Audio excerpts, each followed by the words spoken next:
Raconteurs News. Raconteurs, raconteurs, raconteurs News, raconteurs News, raconteurs News, raconteurs News. Oh yeah.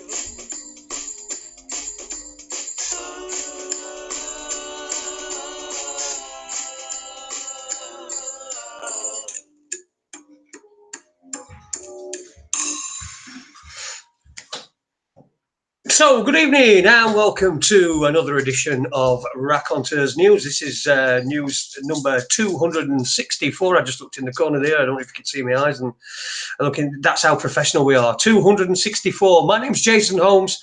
No Ann Marie Carey tonight. She's offers her apologies and says that something's come up and there's something that she needs to do, so she's not going to be along tonight, but she will be back very soon. So it's just me tonight. You're just talking to me.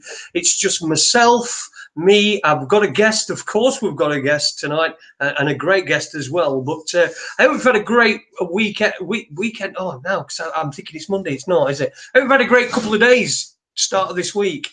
The world's incredibly insane, and we, if we start to try and unravel it, then we're just going to end up in millions and millions and millions of knots. I just wanted to I've been to Manchester Airport today. £4 to go into the waiting area and wait for somebody to come off a plane. I was in there for about 20 minutes waiting for him to come off a plane. It cost me £4 in parking. That's ridiculous. But anyway, that's such is life. Everything seems to be a rip-off as well. Also, I wanted to mention, I had a dream last night. I had this really, really weird dream. There was all sorts of, it was the usual anxiety dreams that I get, where I'm trying to do something and there's something that I've really got to do, and I've got to try and put things into place and make it happen, and it's all going wrong. It's somewhat mundane. It might be somewhat mundane, but anyway. But there was a particular part of the dream, whereas I walked into a room to go and meet my wife, and I think it was some sort of pub or other, and there was a big TV on the wall, and on the TV we'd got Meatloaf and Les Dawson, and they were chatting about politics and the state of reality and that and everything. And then suddenly, I can't remember, I think it was Meatloaf said, why does nobody listen to Raconteurs News? And then Les Dawson went, oh yes, Raconteurs News, that's where you need to get your stuff from.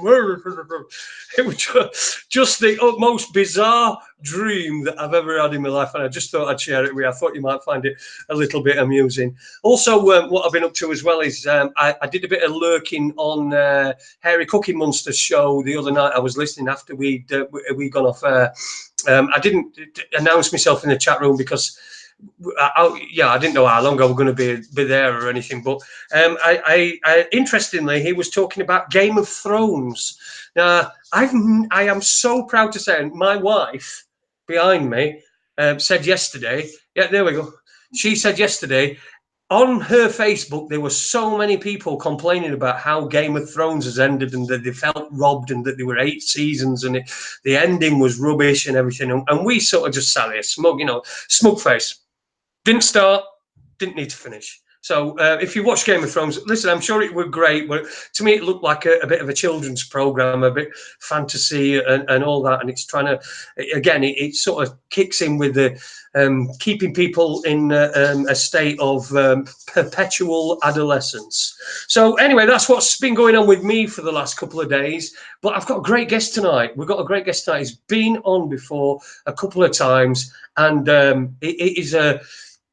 But he's an author. He has his own show. It's the Hospital Porters Against the New World Order, Hapanwo, which I think like rolls off the tongue. I know it just sounds like those letters are in the wrong place, but it rolls off the tongue.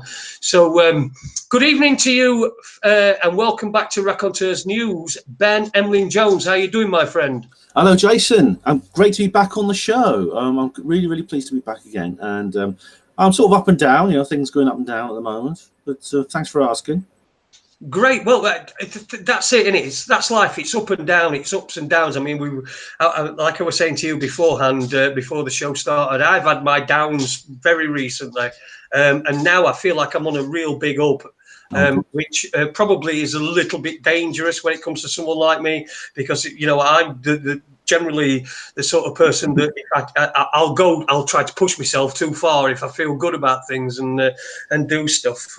But listen, first things first. You're an author. You've written a number of books, novels around UFOs and stuff like that, just to get that out into the. That's what we're going to be talking about tonight. But for the first question I wanted to ask you, the first thing I wanted to get into is that there's perhaps some people, or many people, that listening to Raconteurs News who don't know very much about the UFO arena and the UFO community, as you call it. I don't like calling it a community because it sounds like it's a bit LBGTQED whatever.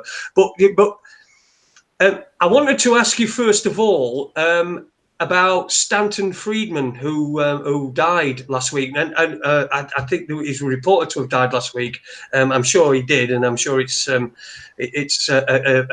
proper news story. But what I wanted you to do for us is to explain to us the importance of Stanton Friedman and what he'd done and how he enhanced the UFO community. It's sad. Unfortunately, it is true. I did hear some rumours going around. I thought they might not be true. I hope they weren't. But unfortunately, it is true. Stanton Friedman has died. He's died at the age of 84, so he had a nice long life, and he did an awful lot with his life. But it's still sad to lose him. It's very, very sad and strange that he's not around. And I mean, the role he played within the UFO community, I suppose it is a community, that is the right word to use, was extremely important. I mean, he was one of the great characters of our community, one of the great experts and storytellers and lecturers of our community and researchers.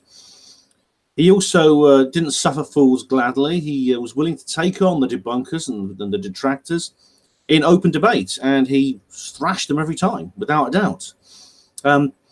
He was actually, like I say, he wasn't like me, and not to play myself down here, but I've got no education as such. I'm the sort of person the skeptic loves. Yeah. I'm the sort of person the skeptic loves. The skeptic loves because they can always discredit me in that way. You couldn't do that with Stan, because Stan was a nuclear physicist. He actually worked in industry. He worked along with engineers on designs for aircraft, on other forms of the latest kinds of machinery involving nuclear power. His speciality was nuclear power, which, of course, is not something that can be handled by people who are not qualified. So he was very scientific, and he could speak in scientific language to others who use science. And you know what? He was on a big retainer from various companies. He did a lot of work for the General Electric, for Westinghouse, for Lockheed Martin, and all these other companies right across Canada, the United States. And so he was earning a very good living from that. He was a high level top nuclear physicist working within this engineering establishment. But he gave it all up in 1970. He gave up everything. And do you know why? Because he wanted to study UFOs full time. That's how important he thought the UFO phenomenon was. And a lot of people who actually do get into UFOs, often you get the same thing happens. It has this ability to captivate you, to consume you, to carry you away on its dreams. And Stan allowed it to do so, and he achieved an enormous amount. A lot of what we know about various kinds of conspiratorial ufology actually comes from him, especially relating to the Roswell incident. If people aren't familiar with UFOs, this is going to be a strange revelation. But the truth of the matter is, the Earth is not alone. Humans are not alone. We are, as a species, we are currently being interacted with by a non-human intelligence, which is not of this Earth. And what's more, this interaction has been going on for a very long time. In fact, you can't really trace a beginning to it. It appears to be something perennial with the human condition and has been going on since prehistoric times.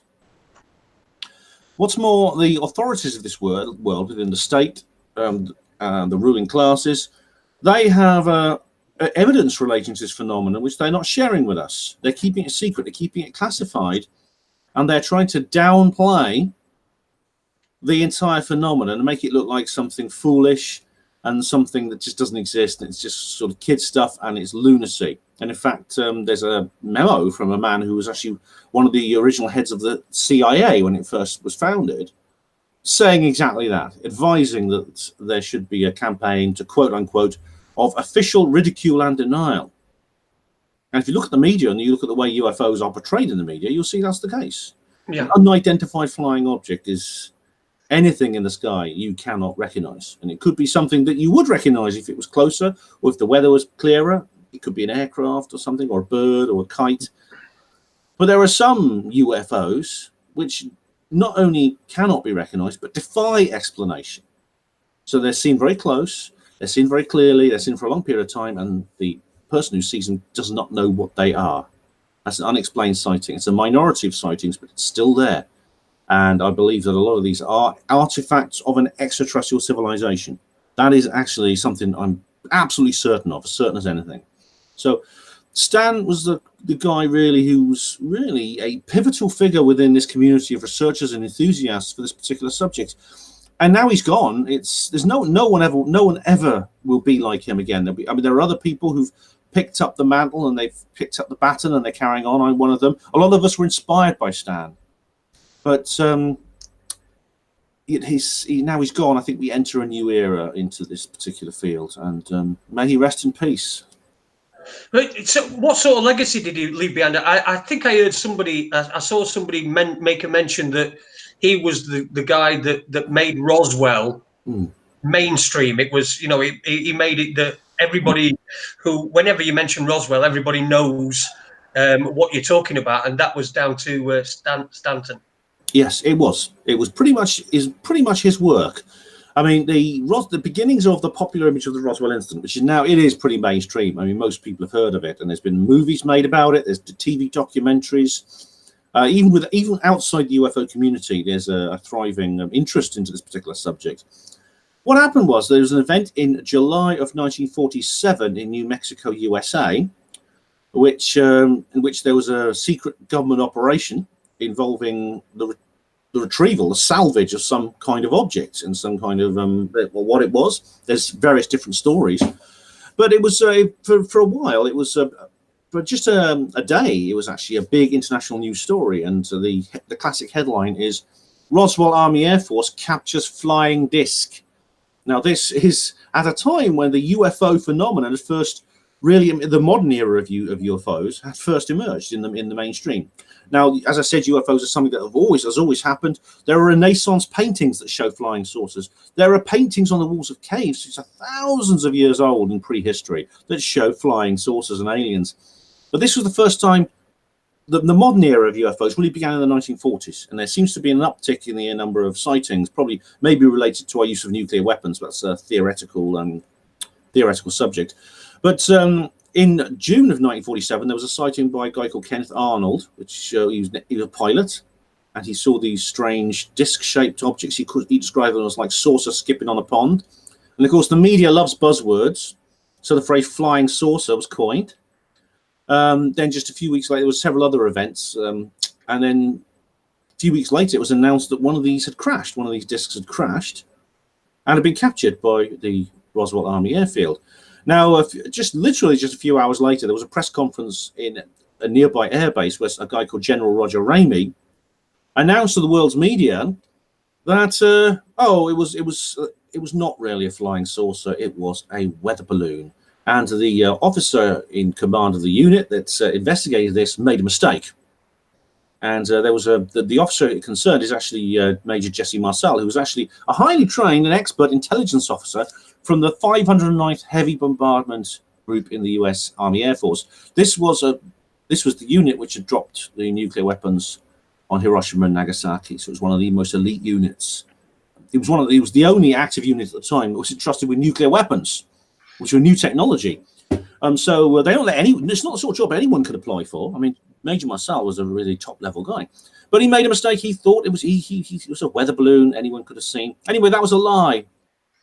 The governor have now admitted that was a lie. They've just replaced it with another lie. But what happened was Jesse Marcel approached Stanton Friedman in 1978 at a conference and said that he actually handled one of these events at the 1947 Roswell incident. And this cold case, which had been forgotten about, was suddenly brought up, and Stan began researching. Now, he had a very, very tough job to do because 31 years had passed since the event. Several of the witnesses had died. A lot of them aged considerably. And, of course, human memory being what it is, it fails. It is distorted, especially when the mainstream is not backing you up and it's telling you that you made a mistake.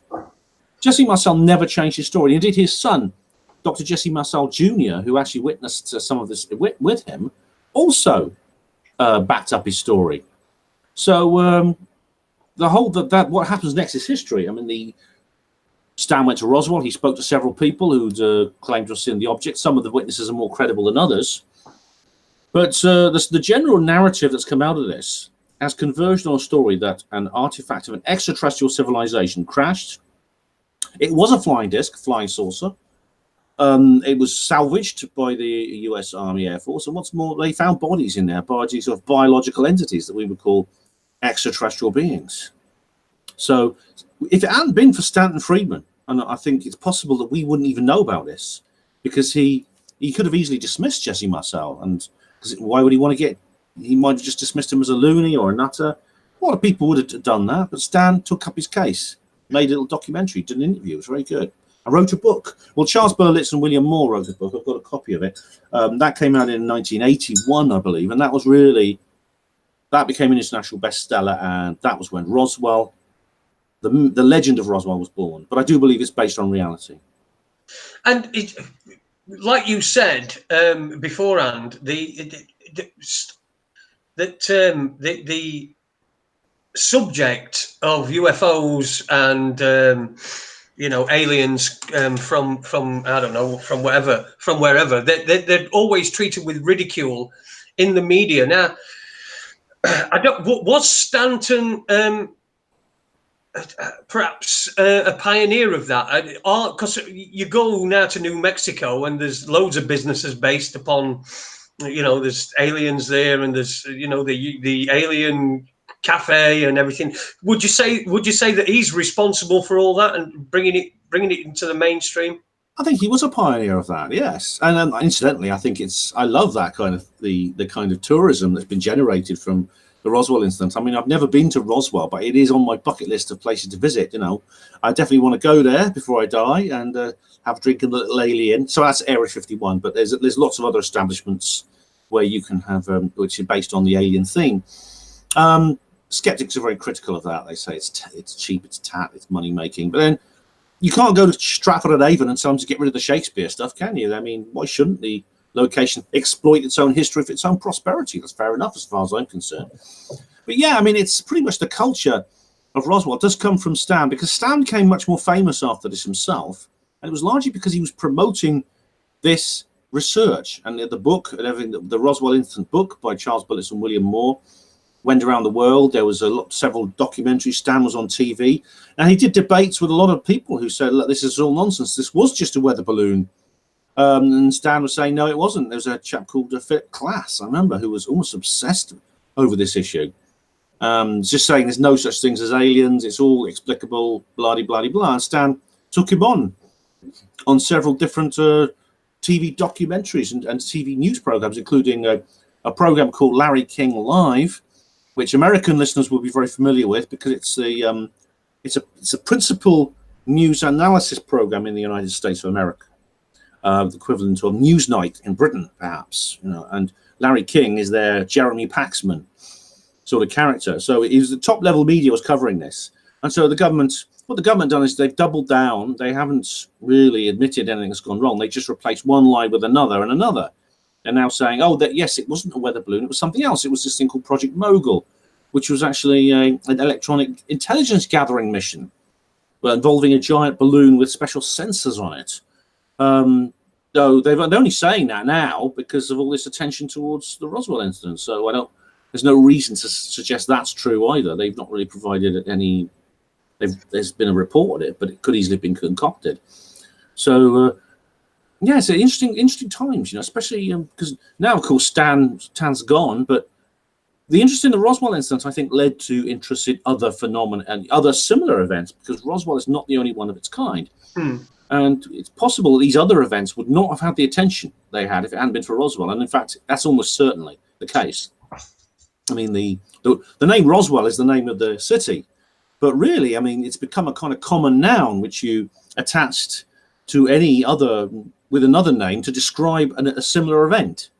That is, in ufological terms, that's a CE2 with crash retrieval. This is where something comes down, it's salvaged, the government cover it up, they put out a cover story.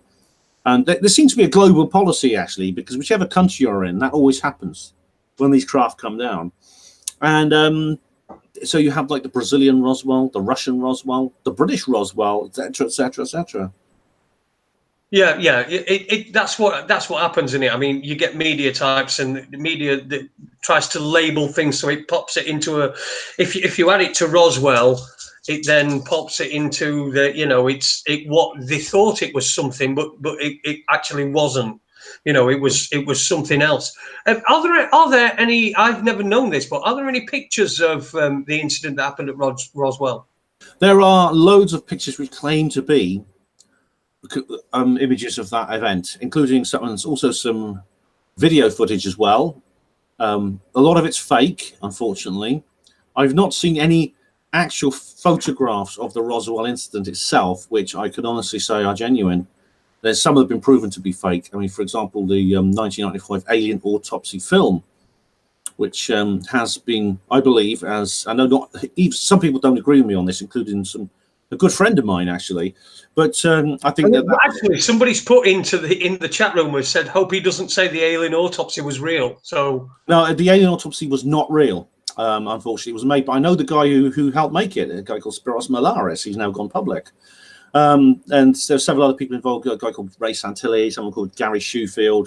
It was actually a dummy. It was made by a sculptor called John Humphreys, who ironically he was employed by the Paramount Pictures to make the dummy for their movie, which is a documentary with Anton Deck. Yes, a fictionalization of Anton Deck, which is a very good film called Alien Autopsy. But so there's a lot of, unfortunately, there is a signal to noise ratio problem here, as is always the case, especially in the days of the internet, where photographic evidence doesn't carry the same weight that it used to because of technology we have now. And regrettably, you've got to sift through an awful lot of chaff to get to the wheat. And of course, the wheat itself is much harder to prove because of this. There are genuine UFO picture images. There's genuine UFO footage, I believe, out there. It's a minority, though, unfortunately. So the people who make these fake videos are actually doing a great disservice to serious research into this matter, I should point out. But you can't stop people doing it. I mean, someone's always going to do that, because especially by a Photoshop, it's tempting to use it and see if you can fool the UFO nuts, But again, it's part of the narcissistic culture that we seem to have at the moment. That seems to be ingrained in everything, in all over the world, like you said. there are people that want to be able to pull the, you know, it's some sort of flag, some sort of something they can pin on that they've fooled an entire community. Just, and I really can't see the reason for doing that, other than you're just some sort of wophead with too much time on his hands. Yes, in fact, it has actually been possible to sort out genuine works from the fake ones. In fact, there's another. I mentioned the alien autopsy, but there is actually another piece of footage which came out a year later. It's known as the alien interview. It's not to be. There's several alien interview type. There's several things called the alien interview. This is an old one from 1996. I believe that's real. Now, the reason I believe it's real is there's several reasons, but again, because of what you mentioned, the narcissistic personality disorder. One of the reasons I believe that this is real is because the people who made it, if it was made, have never confessed. When you consider, you know, the "I fooled the world" routine is such, it's not only quite enriching in terms of it can bring you a lot of wealth and give you a lot of fame and inevitably money, but it's also it's a good boost to your ego. And this particular piece of footage is very sophisticated. If it was a fake, which I don't think it is for several reasons, like I said, but it's far more elaborate than the alien autopsy film. It involves a moving object, a moving creature, and whoever did that would have to have a lot of expertise and work within the movie industry. I imagine it's the kind of thing that person would want on their CV. It's very sophisticated. No one's ever confessed. No research. The researchers who looked into it have never ever found anything, even though there's been a lot of work done on it. Now, the alien autopsy actually was very quickly discredited, and there's a guy called Philip Mantle, actually a British researcher, who it didn't take him long actually to dig down and discover the goods. The cards fell to the table quite quickly once he turned his beady eye on the whole thing and started digging. People have done that with the alien interview, and they found nothing. It's mute. It's just a tape. There's a guy who brought it forward. He's very careful about concealing his identity. So that's an example of a fake one. I'm sorry, that is an example of a real one. So there are real ones amidst the fake ones. In your opinion, I mean, it's a real one for the reasons you've set out. Yeah, if I go into details of this, no doubt somebody will say, "No, Ben, that's fake." Indeed, I've had this a lot. I've had debates with people about this. That's fake as well. It's the easiest thing to say, isn't it? Because then your world doesn't change. You don't have to adapt to a world where what you thought was real isn't actually real, and things that you have dismissed as being chuffing on. That's an interesting piece of psychological analysis there, because there are certain people who really don't like change. They are frightened. They find comfort in the status quo. I think we've seen this over the Brexit issue very, very much indeed. In politics, which says people who really have I suppose you'd call it Brexit phobia. You know, I don't know if that word's been coined, but there's people who are actually terrified of the prospect of Britain leaving the European Union, and they come up with all kinds of nightmare scenarios, which I believe are imaginary primarily, about what could happen. And you find that everywhere. And the idea that we are just this tiny little oasis of life, that the Earth is this tiny little oasis of life in this infinite cosmic desert, is appealing to some people. People like that image. It means it's a safe universe, really, because there's nothing out there that might be interesting, and there's no friendly aliens out there who come down and say, "Take me to your leader," and solve all the world's problems. But at the same time, there's no nasty evil ones either that can come down and blow up the Empire State Building, Independence Day style. And so a lot of people don't actually want to face the fact that we're not alone. And it is a fact, we are not alone. And a lot of people don't like the idea that there are state actors, which people, especially people who are patriotic, and they see the state as an embodiment of their nation, don't want to believe that institution would lie to them and deceive and at such detriment to their particular lives on such a huge scale. And that's why a lot of people do have this instinctive reflex aversion to many kinds of conspiracy theory. So all I can do is disagree with them. I think I can't force people to change their minds about things. I can just disagree politely, and if they don't want to see things my way, I'll move on. And that's got to be the best way as well, isn't it? I mean, there's no point in getting into a 20-minute argument with somebody that's telling you that there are no aliens. They're not going to give you any evidence that there's no aliens. It's just that there aren't any. It's nuts. It's tinfoil hat wearing, you know, the usual crap that they come out with. By the way, Ben, I'm with you. I'm with you. From my experience, I know anyway. But they're there. So it's when people's reality is turned upside down, they find it difficult. And this is not unsurprising when you think about the complexities of the human mind.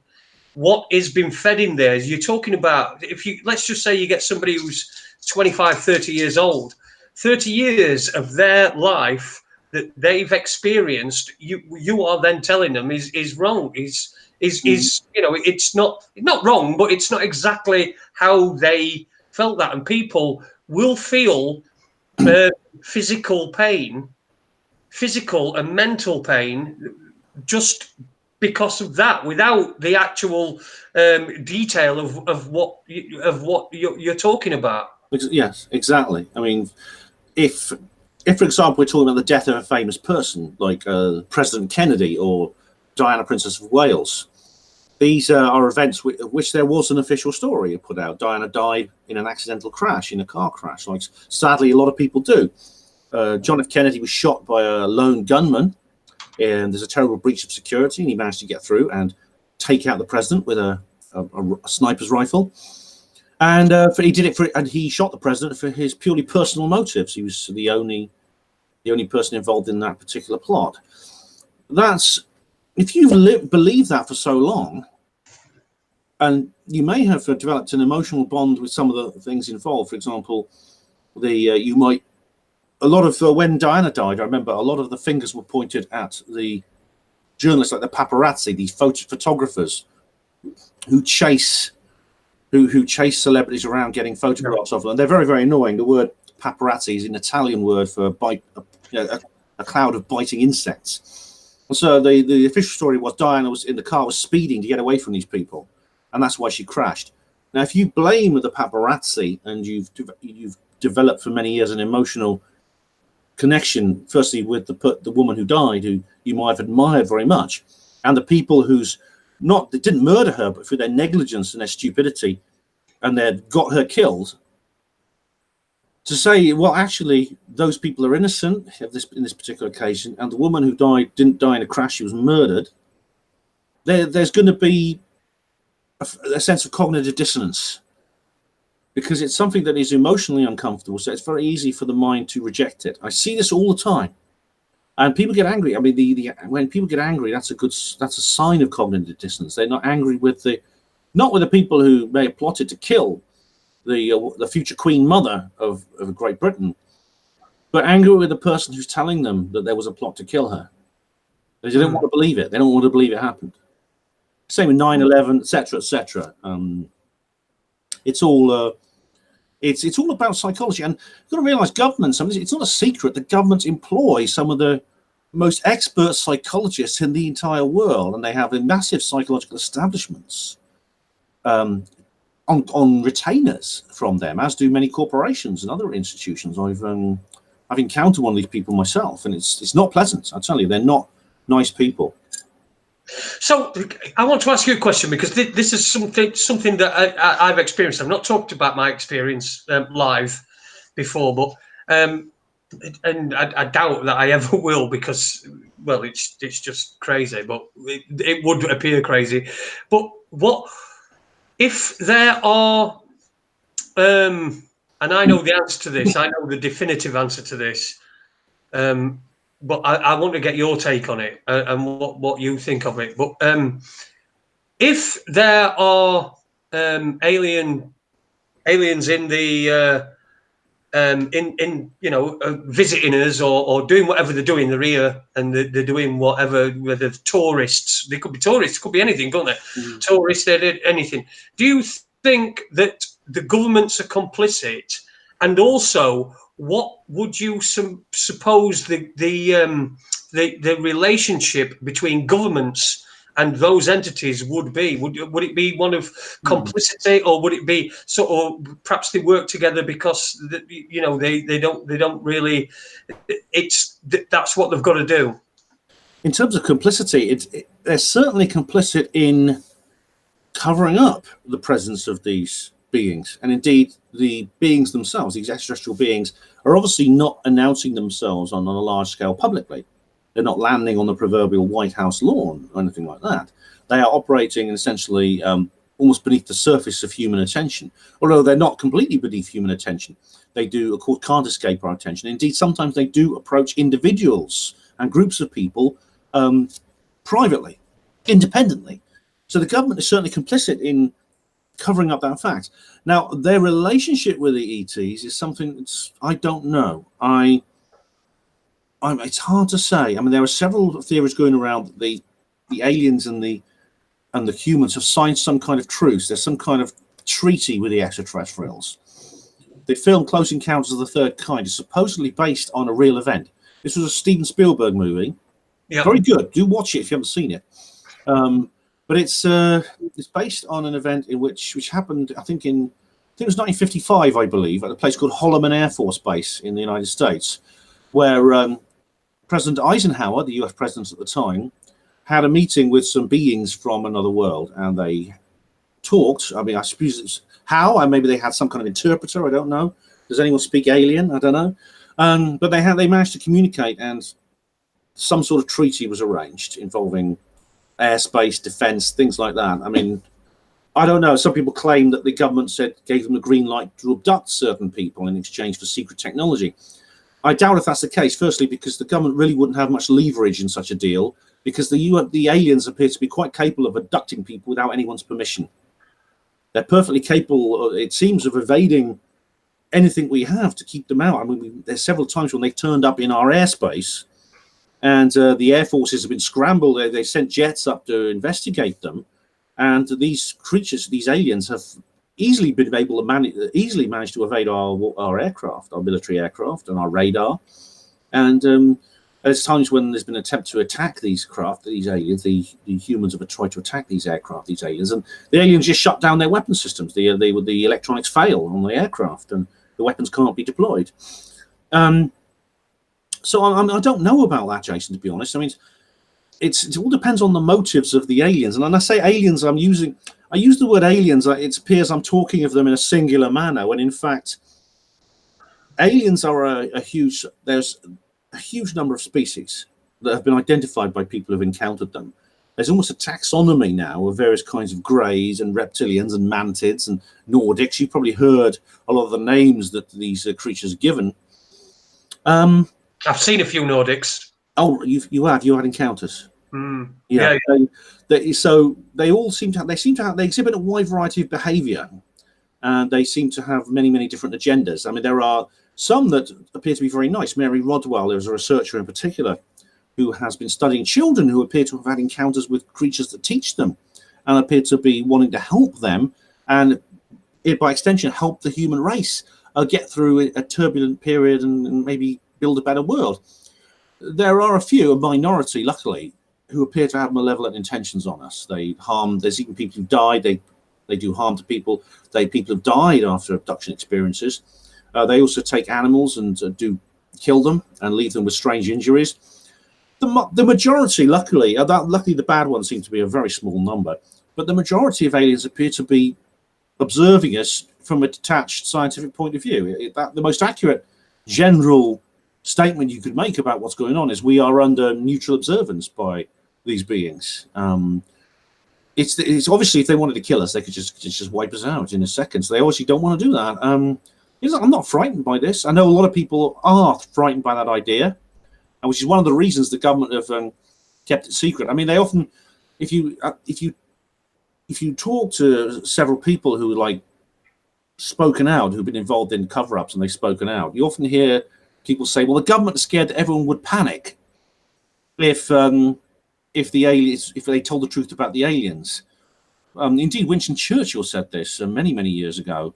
The truth of the matter is, I mean, I think this displays a level of contempt for the general population that people in power tend to have. because I don't think I would panic. A lot of people say, "Oh, I wouldn't panic," but I reckon most people panic, but I wouldn't. But if you go around, if you go around from people to people, everyone seems to think that other people would panic and they wouldn't. So probably some people would panic, but it'll probably be a minority. So I think if the truth came out, it would actually be a good thing. I think people need to know this. I think most people would find this very encouraging. And so I'm a disclosure advocate in that respect. I don't believe any cover-up is justified. But you know, we talk about disclosure, and I've got loads of things that I've written down here that I'm going to ask you, and then you come up with this talking about disclosure, and then I get sidetracked. But disclosure, when we're talking about disclosure, I don't know whether it would be a good thing, and this is not because I think people would panic, because I don't think people would panic. I think when we've seen in numerous different events where people have come together and helped each other. You know, you talk about 9/11, even talk about the riots, when we had the riots back in 2011 in London, and then everyone went out with their sweeping brushes and cleaned it up. You know, this British spirit, this stiff upper lip, this, you know, this stoicism that we've got. And do you think that perhaps the aliens, they want to reveal themselves, but due to some treaty that they're involved in, part of that on their behalf? Because I've got tons of theories, shall we say? But because they're in a treaty and the aliens are getting something from us, and of course we've got what I think is the universal law of consent. And we know that governments do that. They manufacture consent and stuff. Now, do they stick to that? Do they stick to that, or are they just tourists coming to have a look? Look at it for a zoo. It's incredibly hard to know, because, as I said, they seem to exhibit a wide variety of behaviours. Also, some of their behaviour indicates they, as you would expect from a non-human intelligence, it could be beyond our comprehension. It could be something that we simply cannot comprehend, because they may be more intelligent than we are, or their intelligence might be of a very alien kind. It could be we couldn't understand. I mean, for example, we have this problem when it comes to communications with other species on our planet. I mean, you've got a dog. I've seen a little dog trying to co-host the show with you there tonight. Yeah, Watson. I bet he does. I mean, obviously, there's going to be some communication between the two of you, and that's inevitable. But you couldn't explain how your computer works, even if you're an expert. Even if you learned yourself about IT, you couldn't ever teach him how to build and maintain a computer. At the same time, I bet he does things sometimes that you look at him and you wonder, why are you doing that? You know, why did you wee against lampposts? Why do you chase cats? Things like that. Why in Watson's case, why do you attack children and old women? Oh, right. See, that's another example. They'll do things that we can't understand. So they know why they're doing it. They're dogs, but we don't. And even if they could speak, could we actually ever have some sort of communication? That's an interesting question. So it's hard to know what the answer to that is. I mean, also on the subject of consent, that's what's known as the Prime Directive in Star Trek. That's slightly different, because the Prime Directive is about non-interference. If you watch that excellent series, you'll know that the crew of the Enterprise, they're from Earth, they're humans. They visit other planets, and some of them have intelligent aliens on them, but they're not allowed to interfere. They can observe, they can watch, and gather information. It's a scientific mission to explore strange new worlds, seek out new life and new civilizations, etc. Boldly go, etc. But they can't interfere. Some of the plots of the series, especially the original series, are when they actually do break that rule. They feel compelled to break that rule. And again, what do the aliens need from us that they couldn't take anyway? They couldn't take whatever they wanted from us. Do they need our consent? Is it a karmic thing? Is it to do with some kind of spiritual law, some kind of spiritual force? Because I mean, they could take anything they wanted from us, and we wouldn't stop them. If indeed there's already signs that this is happening. In some cases, we wouldn't even notice. They could dive in, they could go into the sea, and they could take some water from the sea, and we wouldn't notice. They could take minerals from the seabed, we wouldn't be able to know that. What do we have that they need? What do we have that they want? And why would they communicate with us over this matter? So I don't know. It's a lot of speculation, Jason. It's interesting questions, but I don't think we've got enough information yet to actually really put forward a theory. Yeah, well, we haven't, have we? I mean, we've not got enough information to put forward a theory, a theory that we can, stamp on. But we can speculate. And we had a guest on Raconteurs News in the early days, a guy that was claiming that he was abductee, and he was being abducted on a regular basis. And I said to him, I said, you're consenting. That's the problem. You're consenting. You want to know what's out there. And by that, you are consenting, and they're coming and taking you away every time. I said, if you want this to stop, then tell them that, just say that you don't consent. Just keep saying it in your mind that you're not consenting to this. And I think the guy was called Russell. I think he lived in Scarborough or something. So Willie or something like that. I don't know if you've ever come across him, but I did say to him, what you need to do is you need to withdraw your consent, because they're only coming because you are inviting them. You're consenting to that. And he did contact me a couple of weeks later and said that I did exactly what you said, and it's gone, it's stopped, it's done. So abductions. We can always speculate on the reasons why it's being done, and we can always, there might be something in that person's brain that needs to be extracted by them that they find interesting. I mean, what's your theory on abductions? It's hard to know. Again, this is something that's been going on for a very long time, and before the modern UFO era, it was given different names. It was called being spirited away by the fairies or kidnapped by the elves. And if you read descriptions of people in olden times that had these experiences, they have a lot of similarities to the alien abduction experience. Now, alien abductions often involve different. They're no two are the same, but they involve there's certain features that keep recurring in them. One of those is they seem to be very interested in our bodies, and indeed they study them as almost as human scientists would study an animal in a laboratory. So the person will often find themselves being forced to lie on some kind of table, some kind of examination table. Very often they're paralyzed, they can't move, or the aliens seem to have a way of controlling their movements. And they'll be subjected to various kinds of medical examination. Sometimes specimens of blood are taken, or hairs clipped off, and other kinds of things are done. The aliens also sometimes communicate. Very often they don't speak, and they'll communicate almost like as a voice in the head. And they'll talk about the Earth and about humans, and they'll say that they want to protect humans from damages that have been done. Damage that we do to the environment through neglect of the environment and warfare and things like that. Nuclear weapons seems to concern them enormously. Some of the encounters are sexual in nature. That's another recurring theme. There are very often, this is something to do through what we call in vitro fertilization, so that they seem to want to create young babies, and they want humans to do it with them. In other words, they try to create creatures that are a mixture of species, a mixture of human and extraterrestrial. And they do this very often by taking sex gametes from us. That is sperm from men, ova from women.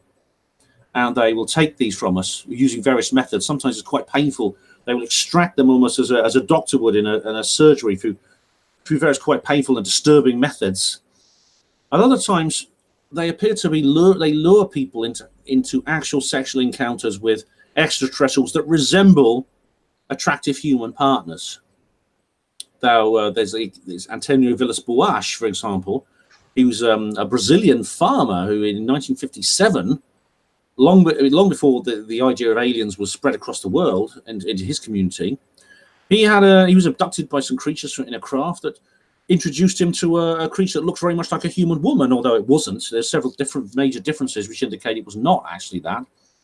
But they seemed to mess with his mind, so that even in such a terrifying situation, he eagerly engaged this creature in sex. And afterwards, he was told by these creatures that he'd fathered a child with this alien, and that the alien would be taken off the Earth, and his child would be will basically be growing up in another world. This happens several times. There's another man who's had a very similar encounter, a similar experience to Villas-Boas, and that is Simon Parkes. He's a British man, lives at the moment. This is much more recent, and he's had ongoing abductions his whole life. And he actually lives in Whitby, North Yorkshire, and he's a public figure. He actually used to sit on the council, and he's a driving instructor, and he speaks openly about his experiences with the aliens that he knows, which includes one that he calls his wife, because he's had repeated sexual encounters with her. And he's very bravely decided to go public, which does take a lot of guts, because you can just imagine. I mean, indeed, if you Google his name, you'll see what the newspapers have been saying about him is quite awful. So I salute his courage in that respect. So that seems to be another element of extraterrestrials. I mean, there's others which appear. It appears that Mary Rodwell specialises in these kinds of cases, that they appear to be people who are taken by aliens who want to help them and they appear to be almost as surrogate parents or teachers, but they're not teachers like the teachers at school, which tend to be unpopular with children mostly, I find. They're very benevolent, and they teach the children all kinds of things to do with science, to do with mathematics, but also spirituality and the role of, in a sense, the divine plan for the universe. And I say children because it is mostly young children who experience these kinds of encounters, although it can happen to adults as well. And sometimes it's an ongoing process that they have their whole lives. So, there's so much literature out there on alien abduction. I do recommend books by John Mack, by Mary Rodwell, as I've mentioned, Suzanne Hansen, and people like this who've been studying this. It's really, really quite... And they lie sometimes. There's a researcher, Dr. Carla Turner, she's dead now. She's talked about this a lot. Sometimes they lie. They will say, for example, they told a man called George Adamski, who was an early contactee from the 1950s, that they came from Venus, planet Venus, the Earth's nearest neighbor. Now, at the time this happened in the early 1950s, we didn't know much about the planet Venus. We knew it was very bright in the sky. We didn't know anything about it. Since then, some spacecraft have been there. There's landed probes there, and they found it's one of the most inhospitable places in the universe. There's no way the sophisticated life forms could ever evolve there. The aliens had lied. They didn't come from Venus. So why was that? See what I mean? Yeah, it is very interesting. When you were talking about abductions, how many recorded cases are there of human? Sorry, I'll rephrase this. I'm going into the realms of animal mutilation, which is a big part of the UFO phenomenon, and people think that is something to do with the UFO phenomenon. But you're talking about is there? I can't remember where you said this because I was looking in chat room and everything. But is there cases where people who have been there's been human mutilations? I think you mentioned a guy in Brazil, and I think I read something about a Brazilian thing. Human mutilations. How often do they happen? This is one of the most disturbing elements of the UFO phenomenon case is the mutilation phenomenon. What happens is animals turn up with mysterious injuries. Often parts of their bodies are missing. There's no real explanation for how this happens or why it happens. Several motives have been suggested. Some people have suggested it's the government doing it. Some people have said it's the ETs doing it. I don't know, but I don't think it's the government. There's no real reason why they would do it or how, etc. But all kinds of species are selected. Cattle are most common, but that's because they're farm animals probably, and people look after them the most. But all kinds of farm animals get attacked. Sometimes wild animals are found with these injuries too. And indeed, humans are not exempt. And why should we be? I mean, it's possible the aliens may not see us as particularly special compared to other species, although we as ourselves regard us as somehow separate from the rest of the animal kingdom. It's possible that extraterrestrials do not. And occasionally human bodies have turned up with these injuries. And one case in Brazil, which happened in 1986, there was an event in Russia, it's one of the earliest, which dates back to the late 1950s. And there's been several occasions in the 1970s in Wales this happened, in Yorkshire as well more recently. And it's very worrying. I mean, no one knows why it's happened. And the government seems to be very keen that we don't investigate this. Very often there's a cover-up and there's a cover story when these sorts of things happen. There's several researchers, David Caton, Richard T. Hall, who've been investigating this sort of thing. They themselves have been dealing with the most recent cases. There's a couple involving horses, and they try to get this investigated. They take the horse very often has an autopsy, a post-mortem at the Royal Veterinary College, and then you try to get hold of the pathology reports, and they're classified. Things like that. So what about we talk about, I mean, there are many more animal mutilation cases than there are human mutilation cases. I think we'll agree on that. Luckily, I think yes, we can completely agree on that. There's many more. Now, do you think that is when we talk about the consent part of this, whatever's going on, we as humans, we see animals to be there to serve us. And of course, we kill animals on a daily basis, whether it's to feed ourselves or to make ourselves a nice coat or whatever. But that's what we do as humans. We do that. So essentially, the aliens come in and they think, well, they don't give a shit about the animals, so why should we? With that, they're giving the consent. But then you've got a malevolent group of these entities that go beyond that. And just like in any society, you'll get people that will act outside society. You'll get humans that will kill animals. You've got someone who will work in an abattoir and kill animals and kill for the job, but not dream of killing a human. But you do have malevolent humans who will kill other humans.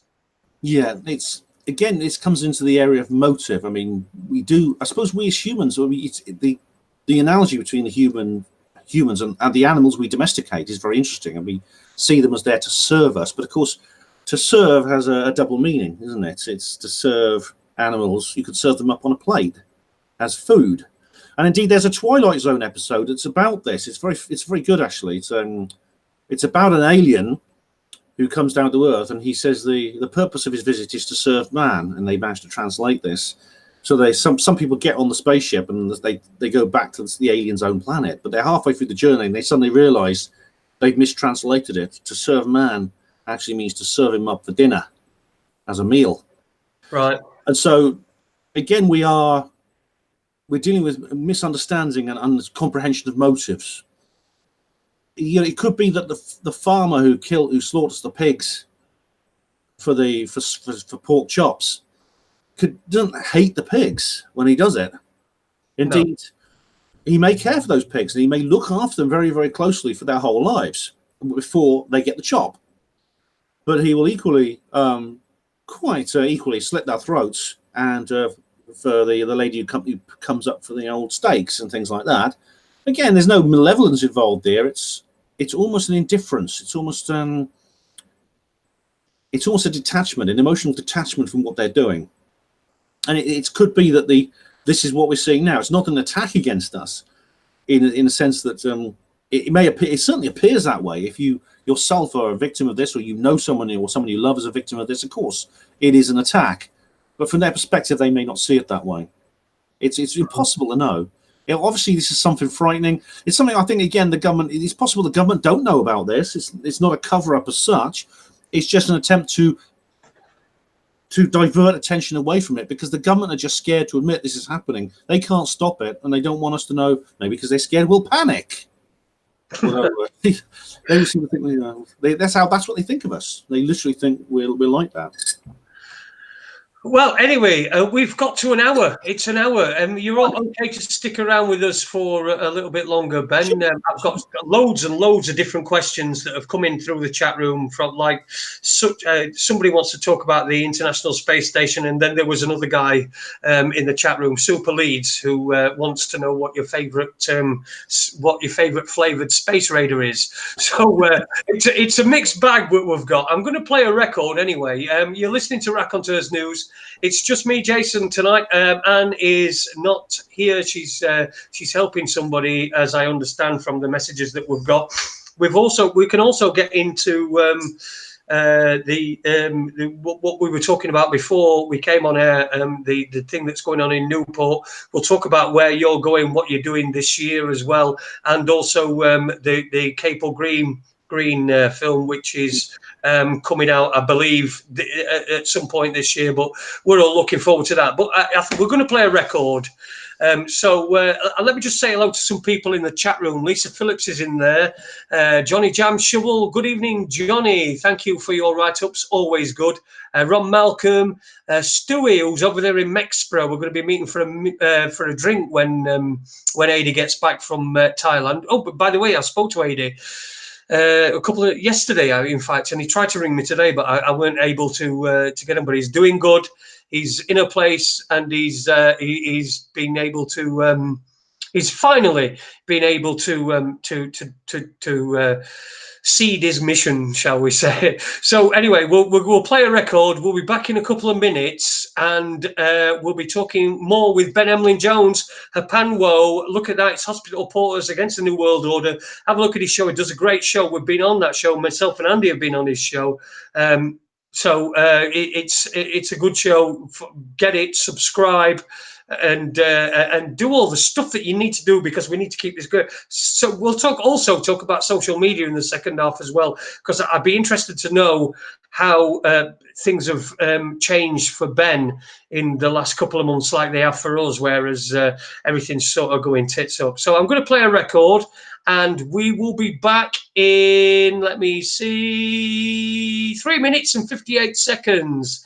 And we'll be with Ben Emlyn Jones. Here's A Boy from Sheffield. That's me, by the way, but it's written by Heath Dweth and performed. See you in a bit.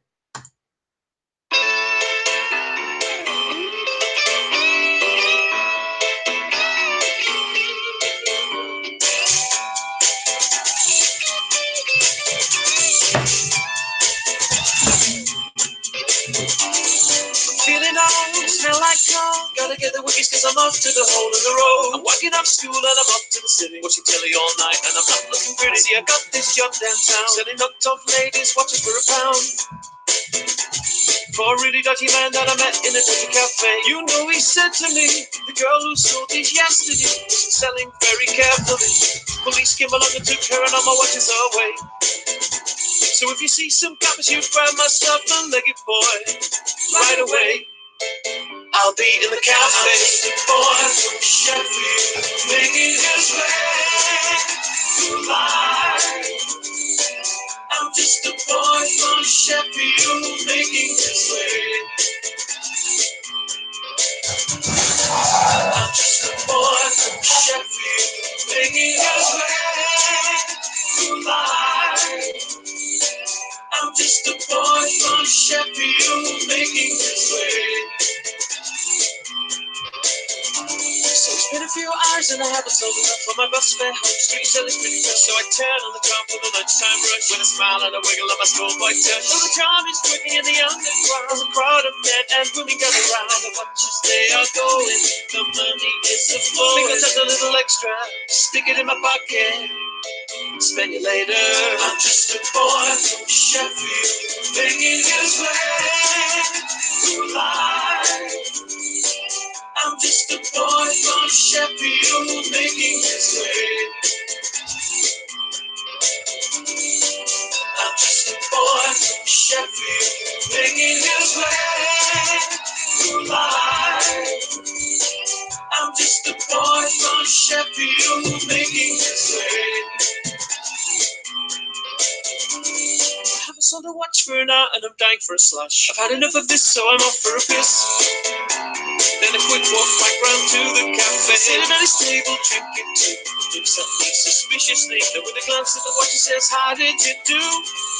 He paid me a couple of quid, then he said, would you like to come and work another day? I said I'd come back down on Friday, and to that he said okay. So with £2 in my pocket and another 5 in my shoe, I nipped down to Castle Market where the man who looks like Leo said he's selling pots with cockles and prawns. This make me feel like dancing. Then off back to dinner on the Wiggies and then home. I'm just a boy from Sheffield making his way. I'm just a boy from Sheffield making his way. I'm just a boy from Sheffield making his way.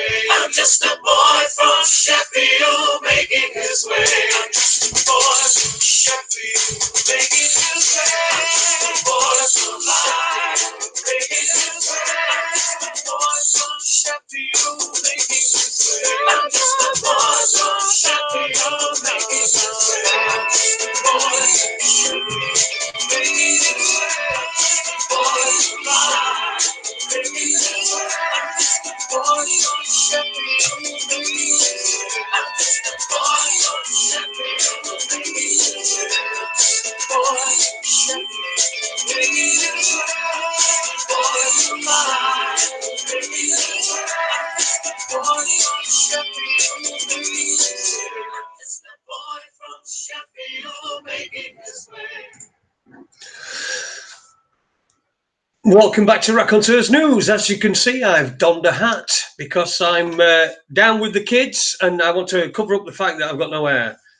No hair. This is what happens when you get older. Your hair falls out, then your leg falls off. I don't think you're at the leg stage yet, are you, Ben? Not yet, I'm glad to say. Definitely gonna get there. We got Ben Emlyn Jones. He's our guest tonight. He's my guest tonight this evening. It's just me, Jason Holmes, here on Raconteurs News. Don't forget to give us a thumbs up and also subscribe as well. We went over 1,000 subscribers in the last after the last show, so really pleased about that.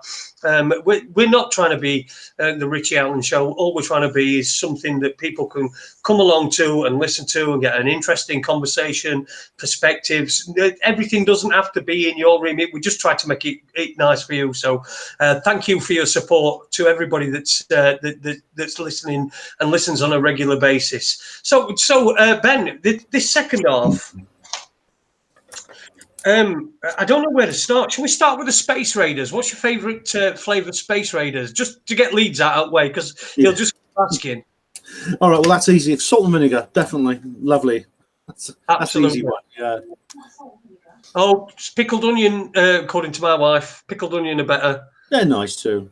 Yeah, they are. The International Space Station, what do you make of that? I mean, there's a lot of stuff online where it seems as though that the space station's being hoaxed. It's being filmed. That there's where you can see where it appears that they've got lines holding them up, and then you get the anomalies in when they're doing the pixelation, and some certain things will become pixelated, and other things won't, and it look like it's a green screen. What's your take on that? Well, my own view is that the International Space Station does exist. It's a real thing. I've actually seen it. Now, you can actually see it if you know where to look. It's like you see a big bright light. It's very shiny, and you can actually watch it go over. It's a big bright light in the sky. So I've actually seen it there, and I know people who've studied it through telescopes. It can be seen through a telescope, and they have identified its shape. They say the shape is correct. It's at the right location where you'd expect it to be. There's people who obviously receive radio messages from the International Space Station, which means they're obviously receiving a signal. They're receiving an actual radio signal from there. Again, there are too many of them, I would say, for it to be somehow faked. And the answer is, well, why would they fake it? It's not like this is some deep space mission. I mean, people have talked an awful lot about the moon landings being faked, and I've talked about this myself, and I think there's good reason to believe the moon landings were faked. However, this is an orbital craft. It's so many hundreds of miles up, and it just circles the Earth. It's visited. You go up there on a rocket from the Baikonur Astrodome or Space Dome, whatever it's called, which is in Kazakhstan. And there's several private individuals who've been up there. People from all nations have been up there. As for the green screen effects up there, and that it appears images being faked from there, I've not actually looked. To be honest, I've not actually looked at any of these. I know there's some videos there, and people say that this stuff is faked, and they say there's wires holding the astronauts up. They're not really in zero gravity. I've not actually looked really into that in detail. Probably because it's a very famous one where Tim Peake's in the background now. You've got somebody pushing President the first George Herbert Walker Bush, George Herbert Walker Bush rather than George W. Bush, his dad, George Bush's dad, and he's in a wheelchair and they're pushing him and they're showing him around the command center, and behind you can see. On a big screen, you've got Tim Peake, who was the alleged astronaut from Britain, who was up there, and you can see that behind him there's a grid, and there's a very famous film where you can watch that, and you can see behind him that there's a grid, and that the ball that is supposed to be floating is also marked up as well, and then you can compare it to the stream that went out. I mean, I don't know if you've seen that. No, I'm sorry, Jess, I've not seen that. I mean, I'm aware that there are some videos. People have sent me links to videos which say, look, the ISS is faked, Ben, here it is. I didn't look at them, and it's not because I'm not willing to look at things like that. It's that I just haven't been able. I haven't really prioritized them very high, simply because of the theoretical problems I have with the ISS being faked. Obviously, if there's real evidence that fake images are coming from the ISS, I'll look at them.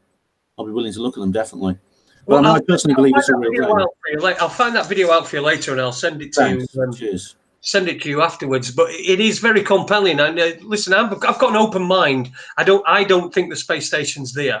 Well, I just don't. And you know how you say you've seen it going across, and you can see the lights and the timing's right. And I've also seen those as well. I've seen those videos. I've seen the videos where the shape of it, you can see the actual shape of it from the ground. I've seen that. I just don't know whether people are on board it, or whether it's just something that a hologram in this. I don't know. With all the technology that's on at the moment, but also I just want to ask you about Elon Musk's the stuff that Elon Musk is doing. I mean, does that not to you just seem like it's just faked?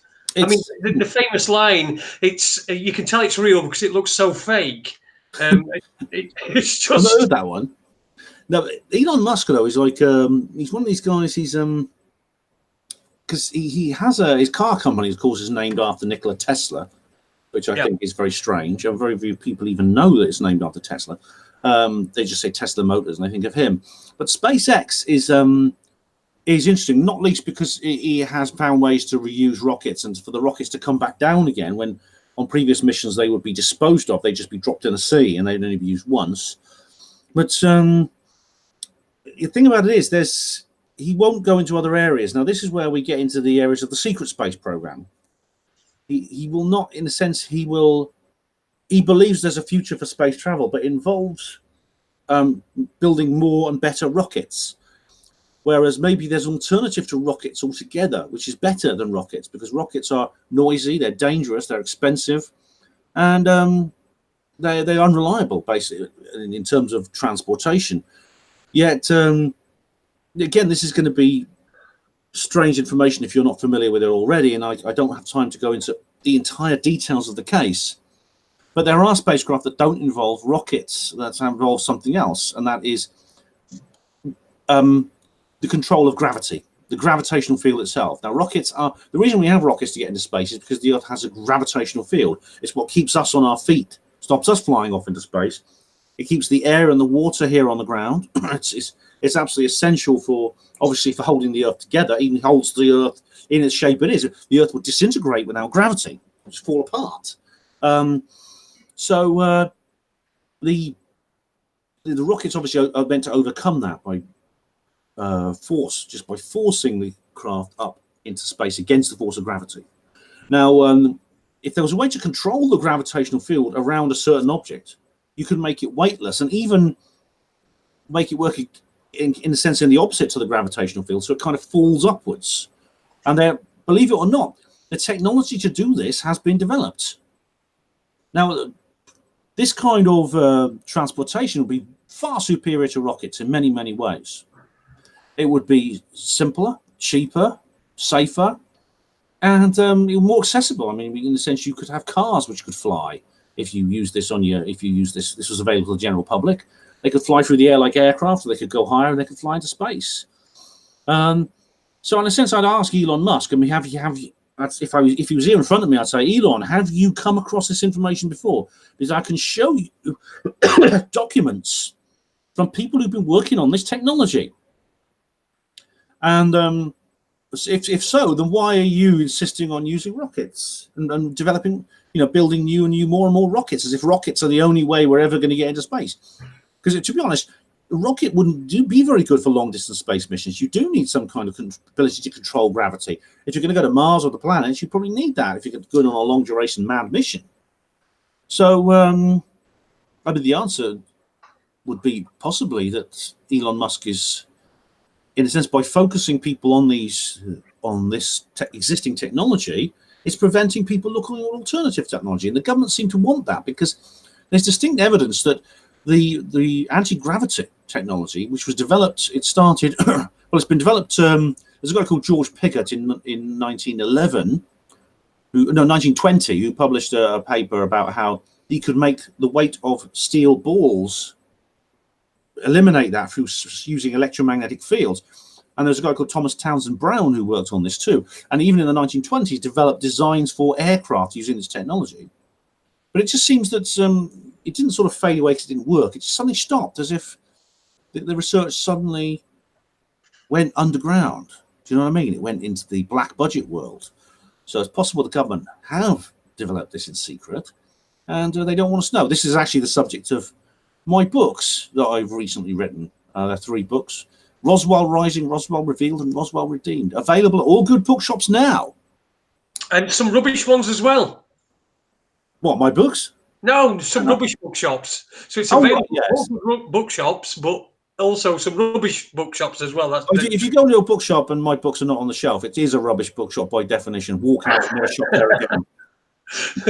I absolutely agree with you, Ben. I absolutely agree with you. I've got to say, I've never read one of your books. You'll have to send me one. Send me one of your books, and I'd love something different to do than appear on social media, because I mean, that's nonsense. How have you gone on with social media? Have you found that you've been sort of marginalised? I mean, here on YouTube, I noticed that I've got 2 channels. We've got 2 channels. I've got 2 channels. It's Raconteurs News, and I've got Alter Edge Media as well, which is the stuff that I do my personal stuff on. And now on the Raconteurs News one, since April, some new algorithm came in or other that was stopping us from being on suggested videos for people. Yeah. And the same on the other one as well, on my other channel. And the Raconteurs News, it fell, the use fell by 33%. The visits fell by 33% on the Alter Edge Media. And if you bear in mind, just before that, I've got a video on there that I put on there 5 years ago. And just before this algorithm came into place, that video had gone from, I think it had probably got about 20 or 30,000 views. It went up to 130,000 views, and then it just stopped. And I looked on the analytics of that, and it said that it had dropped by 66%. Have you found the same thing on the mediums that you're using? Yeah, I have. I've noticed that the profile of my videos on YouTube, in particular, have dropped. Social media generally is a double-edged sword. It's a wonderful gift. It's been compared to be as revolutionary as the printing press in terms of allowing public availability and public ability to express and publish our material. Yet it's also it has a dark side to it. of various kinds. And one of them is, well, firstly, you bring up the subject of government censorship, and which is government censorship, even though these are private companies. They are responding to, I believe, state directives, because it's a very, very bad business model when you're actually cutting down some people's views, but they're still doing it because governments have actually said, indeed, there was a debate in Parliament a little while ago about reducing the visibility of certain opinions on social media. Because the social media used to be completely uncensored, so people would say what they were really thinking, whereas the official media just tells you what you're supposed to be thinking. And indeed, you and I are one of these thought criminals, as George Orwell would have called us. The algorithm change on YouTube was announced by YouTube's management to say they were reducing the profile of, I think the terminology they used was material running contrary to the scientific consensus. Now, that covers a multitude of sins. Of course, it covers the things such as UFOs we've been talking about. The scientific consensus is that they're just weather balloons and other things, and of course ghosts and paranormal material that doesn't exist either. That's conspiracy theories. Anything with that label is all nonsense. And so YouTube have responded by actually, they're not banning these videos. Nothing of mine has been banned. It's just getting fewer views. And this doesn't mean that if you go online and search for my videos or search for the subject matter that I discuss, you won't come across my videos. What it means is that people who just happen to be surfing YouTube neutrally are less likely to be recommended your videos or my videos than they previously would, because of the nature of the subject matter we discussed.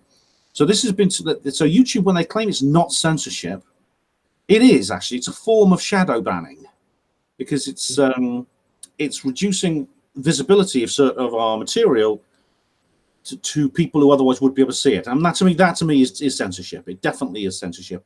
YouTube shouldn't be doing this. I'm still using YouTube, but I've moved on to BitChute as well, which is an alternative to YouTube. It's like YouTube, except it has a free speech mandate. It was actually set up by a number of YouTube refugees, people who are completely banned from YouTube altogether. And I'm not going to put all my eggs in the YouTube basket anymore. I'm going to spread them out to other video sharing sites. And indeed I do. I always upload everything to YouTube and BitChute, and sometimes use some of my other video sharing sites as well. I've got a feeling that if this goes on, the internet is going to split into two. It's like the government and the authorities want to get the internet genie back into the bottle. I think since 9/11 especially, they've been very concerned about the dissemination of viral dissemination of alternative opinions that has outstripped the mainstream media in many cases. We've beaten them at their own game, and they don't like it. So they're trying to reel it back in. Now they're going to fail. They have to fail, because really there's no way you can prevent us from doing this now. But what they're going to do is the mainstream platforms, the mainstream social media platforms now are going to become more and more mainstream. So what's going to happen is YouTube may eventually turn into YouTube TV, and all you'll see on there is mainstream news, official publications. If there's any independent content creation, then it'll just be puppies playing in a paddling pool and things like that. And so it'll all be the mainstream stuff. Now the interesting stuff, the UFO material, the radical politics, the paranormal, that's going to be on Internet 2. And Internet 2 is going to consist of peer-to-peer services, blockchain accounts, which is how Bitcoin works and things like that. And they're going to be run on independently. And basically we're going to end up there instead, which won't be so bad, because most people will be going there. There's the dark net as well. Really, so censorship, total censorship of the internet is not possible. It is simply, the way the internet works makes it impossible. But they can prevent us using mainstream World Wide Web services, and that's fine. We've got alternatives now. So, but it doesn't stop me objecting to what they're doing. I think what they're doing is immoral. I think it's a bad thing, and it's bad for them too, because they're losing money from this. They're losing business. So obviously they prioritize this agenda above their own prosperity, which is, it tells you how important this internet censorship agenda is, doesn't it? So. Yeah, the dark web, but that's an interesting thing. I watched a TED talk on the dark web not long ago, and how it was becoming more and more mainstream, and it was going to be the mainstream for anybody that wasn't there just simply to look at kittens and things like that, you know, because that's Facebook. let's just take Facebook, for example. I get 0 notifications, nothing, none. I had to look tonight when I posted up this this interview that we were doing. I posted it on Facebook. There was replies to there were comments made on the post that I'd made, but I wasn't notified of them. So I had to go and seek them out myself. I had to go and look, and it's like it's almost as if they're trying to say, look, you know what you're doing, it don't matter. Nobody cares. Nobody cares. Nobody cares. And that's, again, it's another deceit that's been imposed upon humanity. That's just something that's not going to do us any good. I mean, what did Google? What was Google's original motto? When it would "Don't be evil." They've dropped that now recently. A few years. Well, Google is just used to be just a search engine. It used to be there to actually allow users to browse the internet. So you could put in a search dialogue, and it would find various websites for you based on that dialogue. It's now serving a political agenda. It's actually using various features to censor what people say. So you're less likely to come across things they don't want you to see. And this is extremely Orwellian. It's in a sense trying to corral the human perception into a certain area. And the way they've gone about it is extremely disreputable. I mean, Mark Zuckerberg, the CEO of Facebook, he actually has got into trouble. The government actually did carry out an investigation, which of course was a bit of a whitewash, but I mean, he did have to ask certain questions. I mean, for example, they'll say something like, "Oh, we're banning certain people because they're racists, and we believe that people shouldn't be allowed to express themselves on our platform. It's our company. We don't like racists on our platform." But 2 of the people who are actually banned were there's these 2 ladies known as Diamond and Silk, and they're 2 Black women who do basically a vlog. They just broadcast, they're sisters, and they just broadcast from their home, and they're quite amusing actually. But they're very supportive of President Trump at a time when a lot of the mainstream was against him when he was elected. I don't think he was meant to be the US president, you see. And so Diamond and Silk were banned. They were kicked off. Lots of other people have been banned for completely harmless things. Certainly people who are not racist, but they've been kicked off for just even like couples who they got their children with them in the house, and they're saying that we support a certain political party. It's not necessarily the Nazis or something. It could be just like a right of centre libertarian party or something like that in various countries. And they themselves have also been attacked, and they've had their ability to use certain social media platforms restricted. I mean, the classic example of this is Alex Jones. Now, I don't know about you, but Alex Jones is someone I always respected. I always liked his material. And I think, especially in the early days, I mean, he's changed over the years. He's become slightly more sort of normal, if you like. But he did wake me up to a lot of things regarding Bohemian Grove, for example, and the incident at Waco, where there was the siege and the killing of vast numbers of people by the FBI. He woke me up to a lot of that. He's been banned. He was banned from multiple platforms at the same time, which means it must have been a coordinated strike from different independent companies. So if they're private companies, how did that happen? Who work operating on their own standards, how did that happen? Someone must have told them to get rid of it. Again, it's with the thing with Alex Jones. I was like, when you go back to 2008, when the crash happened and stuff like that, I was listening to Alex Jones. I was listening when I was going to work. I'd get an Alex Jones podcast. I can't listen to radio, so I'd get an Alex Jones podcast and I'd listen to that. And they were usually 4 hours long when you got commercials edited out and what have you. But the thing with Alex Jones is, it seems as though with Alex Jones, they knew that the cat was out of the bag with him. So what they needed to do was draw him into their agenda, into their little world by perhaps massaging his ego and saying, "You need to do. We can do this. We can do that. We can do other." Now, for me, the crux of that was when I watched the deposition that he did over Sandy Hook. and I watched the entire thing. I sat and watched. I think it was about 2 or 3 hours, and I sat and watched the whole thing. And this guy's been, and I had this not long ago.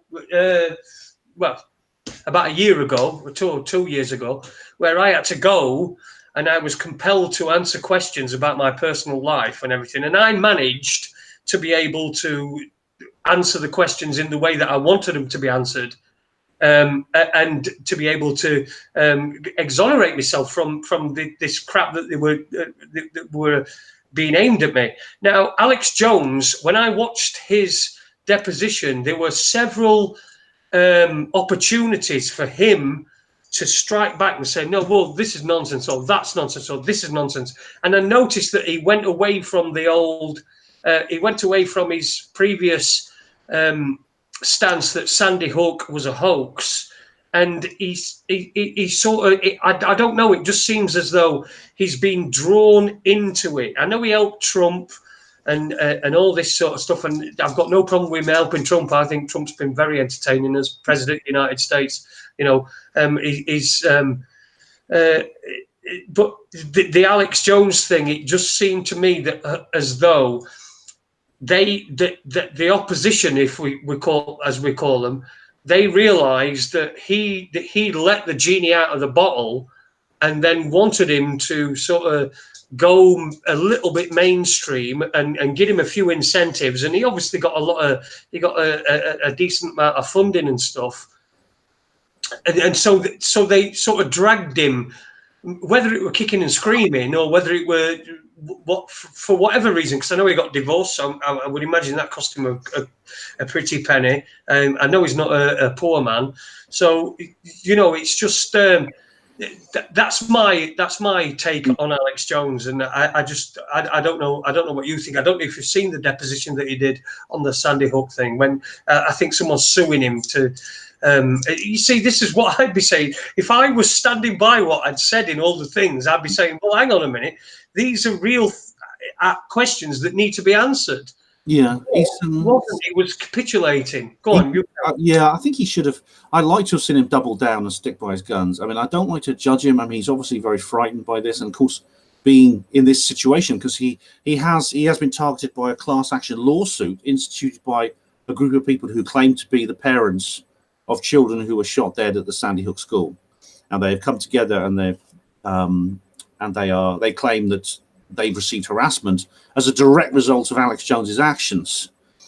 Now, what I'd like to have seen Alex do is basically use this as an opportunity to promote what he was saying before about the genuinely suspicious elements of the Sandy Hook shooting that are unquestionably, I think, dodgy. And Alex, he made a few mistakes while he was doing this. You know, he gave out some addresses and things like that. And he's now focusing on it, saying that it was a mistake and he was suffering from some kind of neurosis, etc., etc. And this is why this happened. So in a sense, he's looking for mitigation rather than trying to prove himself innocent. I'd like to see him try and prove himself innocent by basically using this as an opportunity, as I said, to put across the alternative view. So I mean, I do like the guy. I feel sorry that this has happened.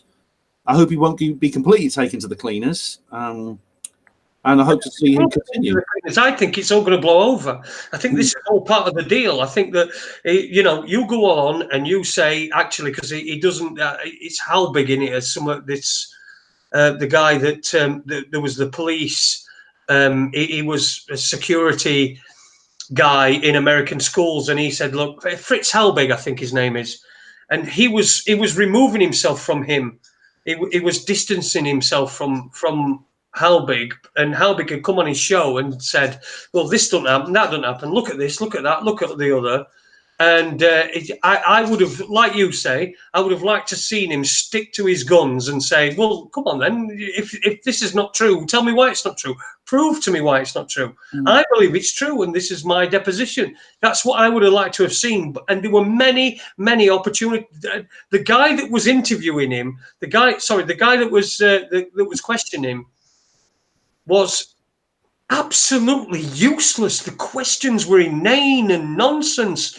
And you know what? I would have been able, personally, I'm sat there while I was watching it, and I'm sat there thinking, say this, say that, say other, but he didn't do that, and that's my only problem with Alex Jones. I don't mind Alex Jones, although I do know that InfoWars are a little bit sketchy on what they do with when stories come their way on the fact checking, because I planted a story years and years ago. I planted a story.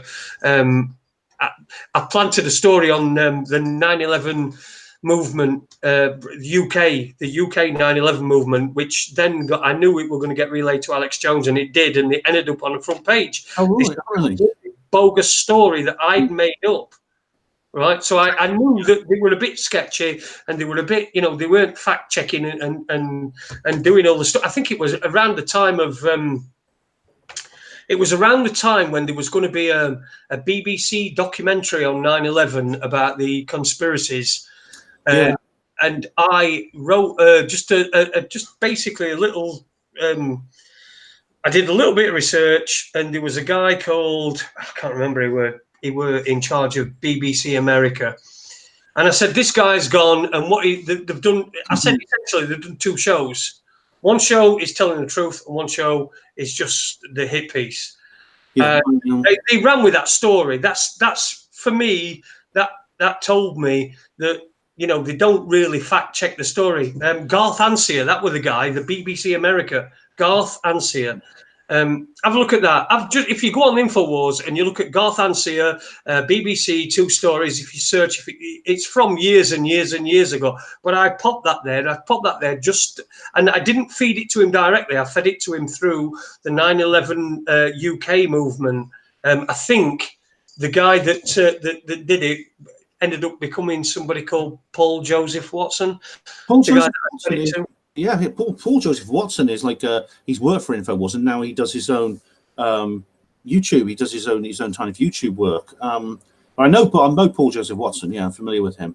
The whole thing is the BBC has produced a number of documentaries about 9/11 and other conspiracy theories, and that was one of them. I wish Alex had not gone on it, and indeed they asked me to be on one of these shows, and I told them get lost, or words to that effect. I said no way.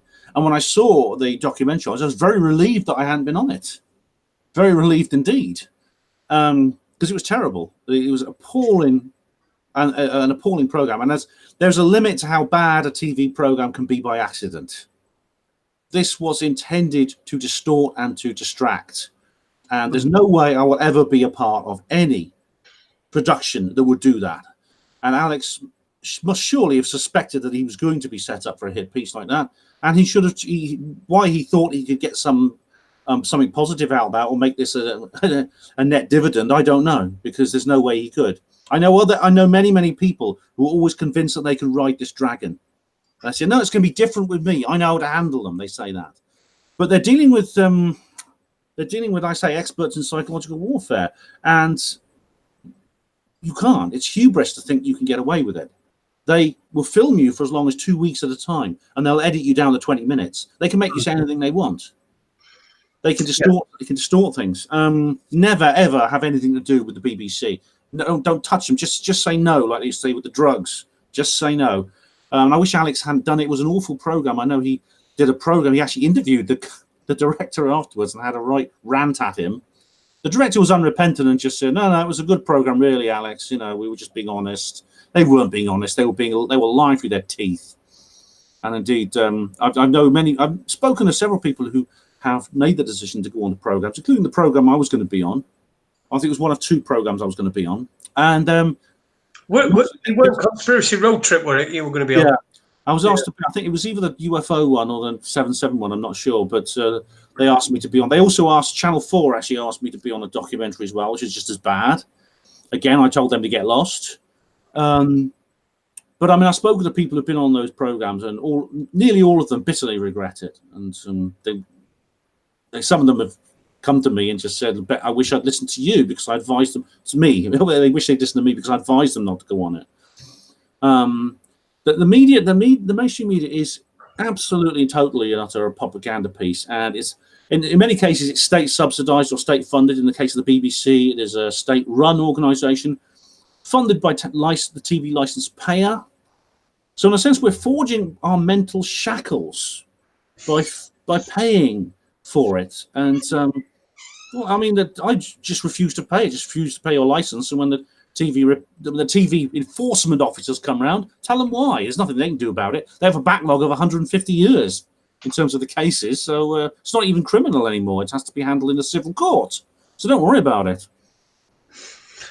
Well, Ben, we've got about 20 minutes left, and I don't think that we can really, in good conscience, do an interview and not bring up Rendlesham Forest and the Capel Green documentary that is. I don't know if it's out or I've got to say I'm really terrible because I look the UFO stuff that I know, and so I don't really look at other stuff because I just. It sort of half at time conflicts with what I know, but I will be watching the Capel Green the documentary when it comes out. Now, give us some ideas about that, and also can you tell us, because a couple of years ago, and I don't know whether it's still going on, but can you tell us the situation with the feud that has been dividing the UFO community in the last couple of years? Yeah, sure. The Capel Green is a new documentary about the Rendlesham Forest incident of 1980, which supposedly has been basically, everyone claims it's so old and it's been gone over, it's been rehashed so many times. There's nothing new to say about it. Well, there is. There's a lot new to say about it. And indeed, this film is going to say a lot. There's going to be some new documents that have come out, some new interviews, a polygraph test on one of the witnesses. There's going to be some new witnesses and lots of other things like that. Now, I've got to apologize. I mean, on behalf of the filmmakers, who are good friends of mine, and I'm very closely involved in this myself and have been for many years, since basically the impetus to make this movie came out. It's been several release dates that have come and gone. It's now been, another one has just, that is the 1st of May, has now come and gone. So it's starting to sound a bit like Brexit. You know, when's it going to happen? Oh, we've got to have another delay on it and things like that. It sort of seems to be kicking the can down the road for as long as they can. It's not because they're trying to, I mean, in the case of Brexit, they're doing that because they're trying to stop it from happening. In the case of Capel Green, it's happening because the project has expanded so much that the original timescales, the original schedule has to be revised. So I'm not sure when it's going to come out, unfortunately, but it is coming. The guys are working on it. They're not just delaying it because they've stopped or they've given up. They're working on it.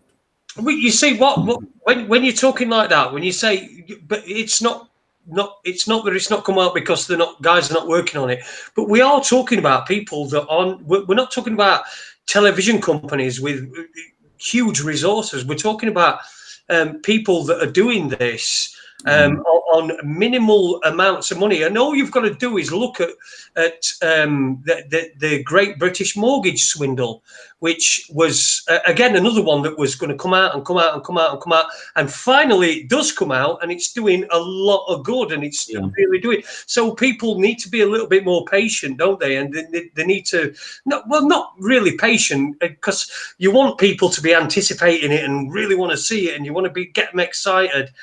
I mean, the awful hit pieces we've just been talking about on the BBC and Channel 4, they have almost limitless amount of money. Thanks to the good old British license payer, they can throw as many pounds and pence at these products as they like. They can be made very easily. But as you just said, Capel Green's been made by an independent company. It's been made by a very, very small production company. The Dion Johnson, the director, he doesn't work for any of the big studios or anything like that. He's doing this very much on his own. He's editing, and he's basically editing it at home and things like that. There's several volunteers, including some friends of mine, Tino Magaro, the assistant director, Gary Heseltine, the lead researcher. These are people who are basically committed to this as volunteers, as have a lot of the witnesses, such as Larry Warren, who's the principal witness to the event. He's not getting paid for this. No one's earning anything out of this. They're doing it because they believe in it. And this brings us on to the awful subject of infighting. And, well, without going into details, Jason, this has come up in the last couple of weeks with you and me, hasn't it? It's something that's resurfaced itself, and it's very unpleasant when this happens. With the case of Larry Warren, for the last few years, he has been there's been attempts to discredit him, and the person, it can all be traced back to just one person. just one single person who basically had a major personal break of their friendship. And this seems to be the motive of why this person is doing it. A lot of material has been published by this person and has been believed by several others, not many, but a few people have believed it. And it has resulted in a lot of confusion being sown in the UFO community. Now, I looked at this material, and I could see straight away that it's a complete fabrication. The whole thing from start to finish is a very elaborate, very very ruthlessly created piece of disinformation and falsehood. And you're experienced in this field, so you know what you say is, I wouldn't say what you say is gospel, but what you say has a certain amount of weight behind it. You're involved, you know what's going on, and you also know the techniques that are used by these people. When I published my findings, I myself was attacked by this person and her allies. They said that I'd been sacked from the hospital because I abused disabled people, which is a piece of slander. But this went on, this escalated. I mean, basically everyone who didn't agree with the trolls who've attacked Larry Warren were treated in exactly the same way. Anyone who spoke openly about it was attacked, until people just started, the people who didn't believe them, just most of them went quiet, just to avoid this. And one of the reasons Capel Green is being made is, in a sense, to set the record straight about this whole issue. And it's not just about that, but it is got a lot to do with the fact that this confusion that's been pushed into the UFO community is so broad now that it's having a detrimental effect on serious research, and people, it's causing people to take a step back and think, oh, we're getting confused. You see this everywhere. I mean, almost every week I have emails from people saying, have you heard about Mr. A, B, and C, right? Do you know how evil they are? They're supporting this guy, or they've had this guy on his show, and do you know how evil he is? And they don't care. And I looked at it and I said, oh, and sometimes I ask these people for evidence. I just say, okay, well, could you show me the evidence? And they and they are, and sometimes they send me news reports and things like that. I look into a bit of background and find it's nonsense. I find it's complete nonsense. And I say this, and the people either get angry with me and start calling me names, or they just shut up and leave me alone. Hopefully it's the latter mostly. But this is happening over and over again. I made a little video a couple of weeks ago saying that we need some kind of tribunal system for sorting these things out. We need to get around the table, and we need to arrange, and we need to agree to subject all these claims, which are just personal attacks almost always, to fair and valid scrutiny. And if they don't stand up to the evidence, people should just stop saying it, because it's a nasty side of human nature. We were talking about narcissism at the start of the show. And there's a lot of that within the truth movement, unfortunately, within ufology, within paranormal research. And it seems to cause an awful lot of damage and an awful lot of distraction. And these conflicts seem to appear out of almost nowhere. They seem to emerge almost spontaneously from the interaction of our communities. And they pretty soon take over almost in a viral-like manner. They take over. And entire Facebook groups can be completely and utterly occupied by these various feuds, and it upsets me, because there's so much more important things we need to be focusing on, Jason. There really is. We are dealing with such serious matters here. I can't put that aside and say to somebody, well, okay, I'm gonna join you in your quest to bring down your the evil one that you don't like. And you know, you're the only one saying they're evil. There's no evidence, but that's enough for me. You know, you get this website called stopjohnsmith.com, and it's John Smith could be any other name. There was a Facebook group called Stop Ben Emlyn Jones at one point, I remember. You join them, and they just go on and about how evil certain people are. And I think to myself, just shut up, please. Just shut up. This is childish. This is playground games. We're supposed to be mature adults here, and we're dealing with the most important issue that's ever affected planet Earth. Keep personal issues personal. That's all I'm saying. I have personal issues with other people, but I keep them personal. So hopefully because this has got worse over the last few years, this whole the infighting, the troll crisis, as I call it, it's got worse, and I just hope we can turn the corner and it'll become better. And I think Capel Green is going to be a major step towards healing this situation. So I look forward to it very much. Awesome. Well, I can agree with. I can empathise with you because I was involved in when we first started this radio station. We were. I say we weren't. I wasn't anyway, because I was probably the only person that was saying no, we shouldn't be doing this. But we were drawn into this this idea that alternative media could be turned into some huge thing, and this guy had put this autonomous media thing together, and I said this is wrong, we shouldn't be doing this, we're diluting everything, but we ended up, we did it, and also back in the day when I worked on Loose Change 2 back in 2005, 2004-5. But a very minor little bit of work.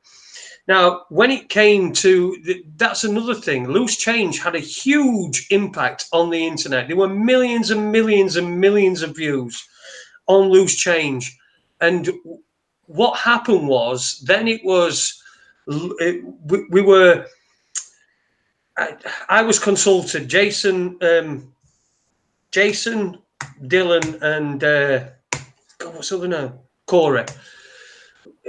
We there were a few of us, Jason, Dylan, and Corey, Jason Burmess, Dylan Avery, and Corey Haim, who made Corey Haim. Fucking hell, he's Corey something or other.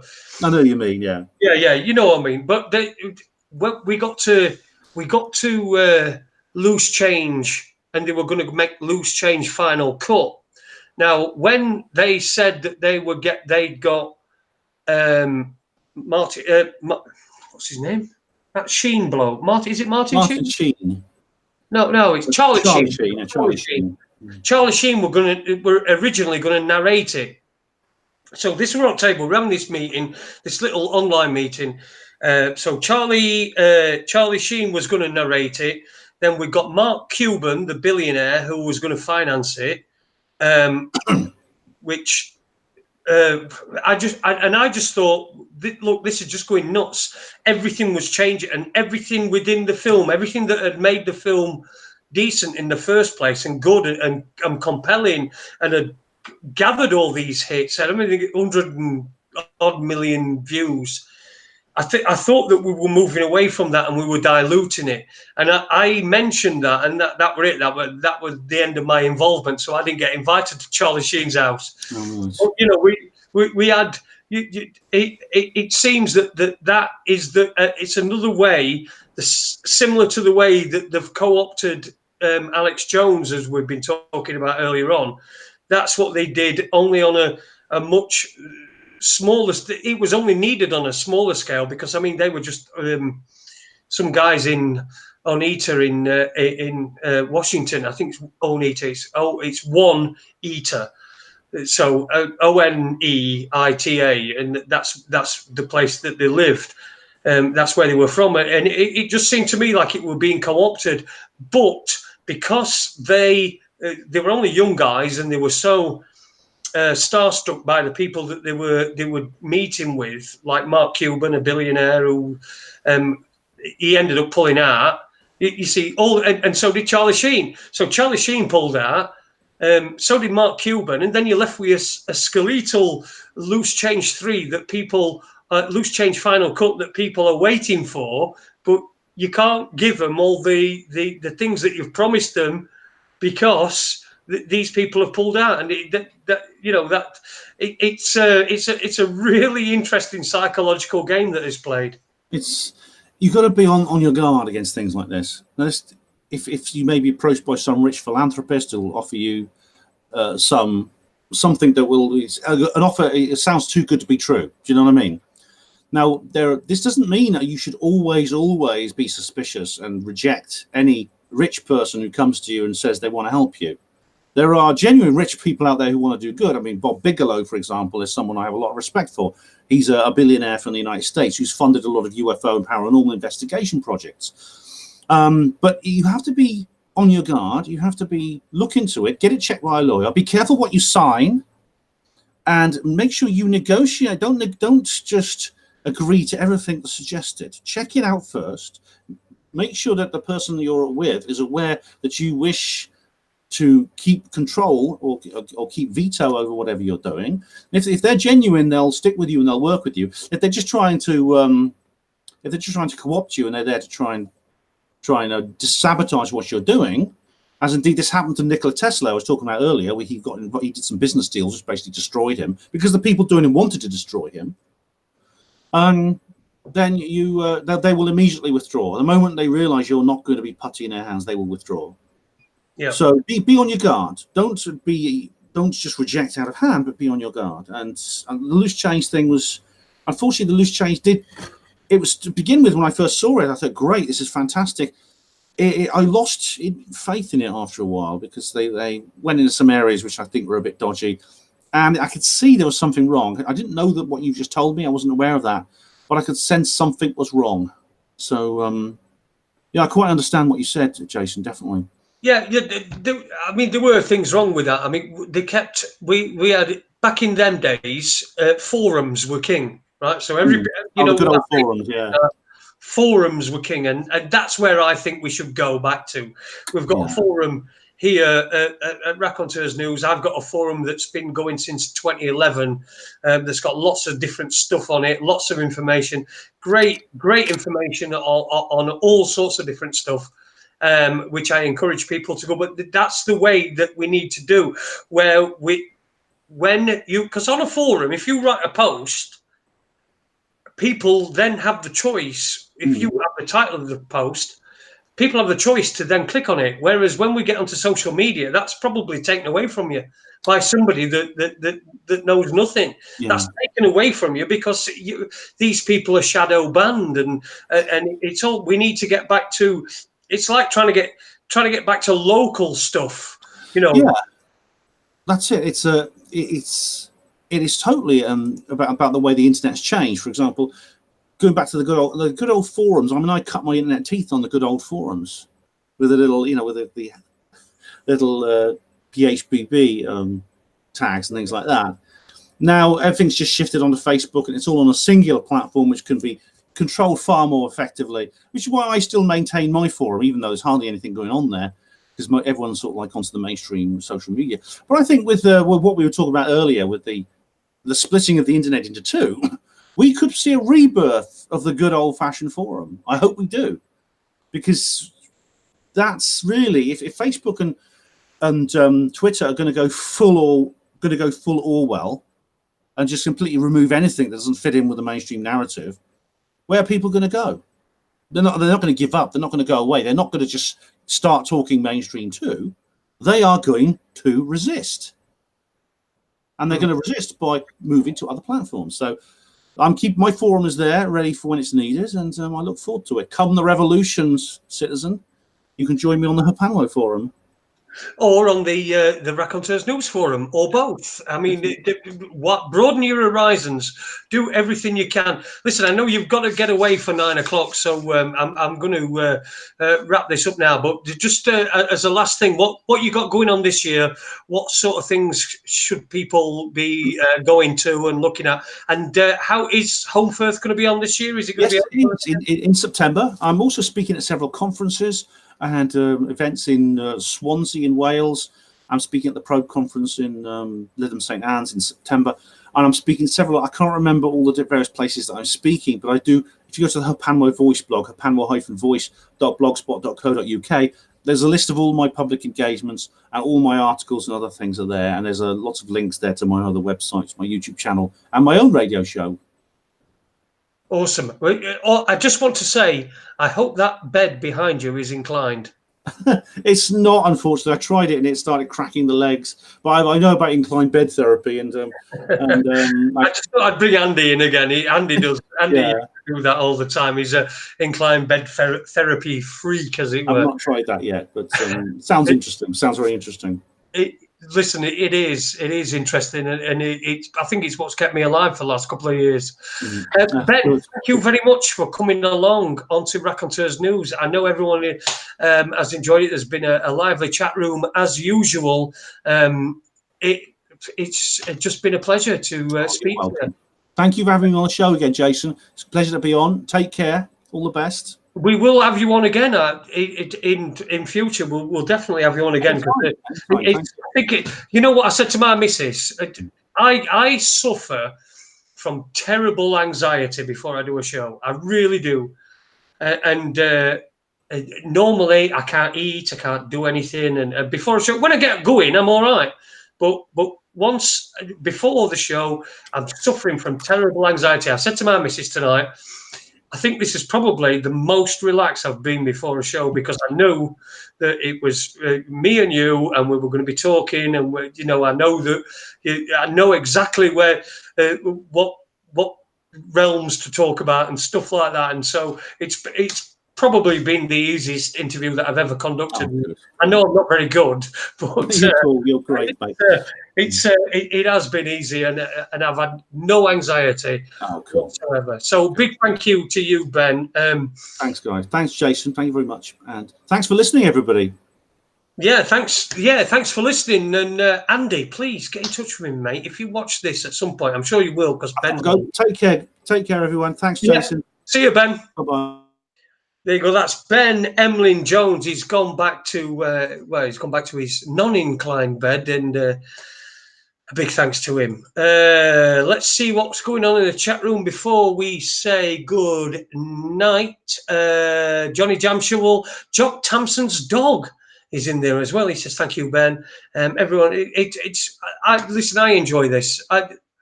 I'm not one of them people. I'm not after the big fucking numbers. I'm not after more people listen, the better. Great, it's good. But I'm not after the big numbers. I'm not after huge following. I don't want to be selling t-shirts with my face on it. For fuck's sake, who's going to wear a t-shirt with a face like this on it? Although what I will do is I will endorse the vest, and you should wear one as well.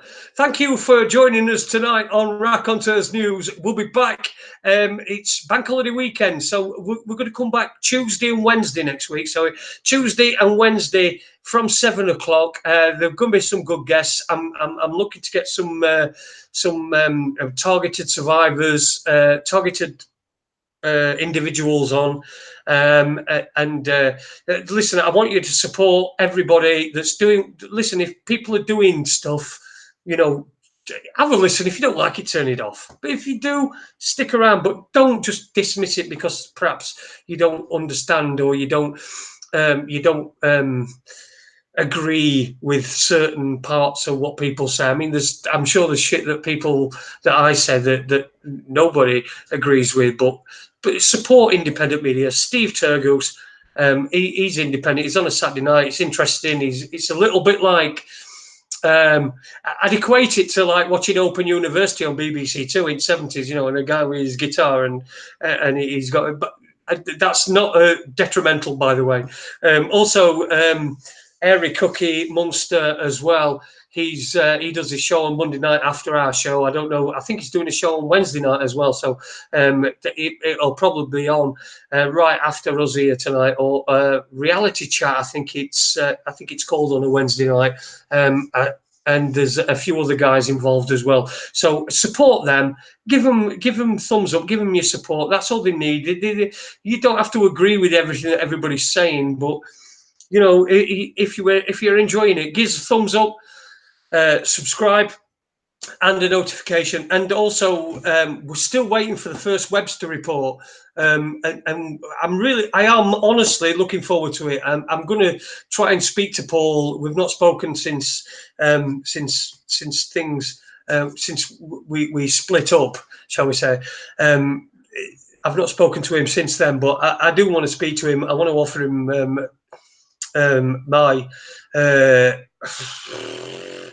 I want to offer him my support for any future projects that he's going to do. He's going to be doing the Webster report, and I hope he does it soon, Paul. So good luck to you as well, mate. Always loved here on Raconteurs News, and I'll be in touch very soon. Thanks to everybody for listening. Haha, night, Jason. Someone's put Lisa Phillips. Haha, night, Jason. I don't know what that is. But I'll just finish by telling you I went to see Who did I go and see? I went to see one of my uncles. No, I can't tell this joke. It's a joke. I'm going to tell a joke. I can't tell a joke. You need to see the real guy telling the joke. And it's anyway. Raconteurs News back Tuesday, Wednesday next week. I love you, and I mean that sincerely. Take it easy. We'll see you next week. Oh, I might do a one on Friday as well. And AD's not about. I spoke to AD. He's getting. It's I think it's about 3 o'clock in the morning now where he is. So I'll probably try and get him on a late night one. It'll be early morning for him, but he's over there. He's having a good time in Thailand. He's not been able to fulfill his destiny, or he hadn't at a certain point, because he'd gone to northern Thailand to find somewhere to live rather than to party. But he's going, I think tomorrow morning he's flying to southern Thailand, to the party area. So we should have more information on that very soon. So our Thailand correspondent is still out there. Ann Marie Carey will be back with me. She assures me she'll be back. I don't know what I do know that we've had quite a response to the show that she's done, and people say we're a good team. Hopefully that will work out, and it's all going to be good. So thank you very much for watching Raconteurs News. I'm going to go now from me and from Watson. Here it comes. There you go. Come on, say goodbye. Come on, say goodbye to everyone. All right then. He's going in his cage instead because he's. I think he's a bit knackered. I did take him out for a really long walk earlier on. I weren't walking. He were. I ran my mobility scooter, my obesicle. So we'll see you next week, Tuesday and Wednesday. Thank you very much for watching Raconteurs News. Subscribe and like us, and press the notifications bell as well, because that's what they say on other YouTube videos. See you later.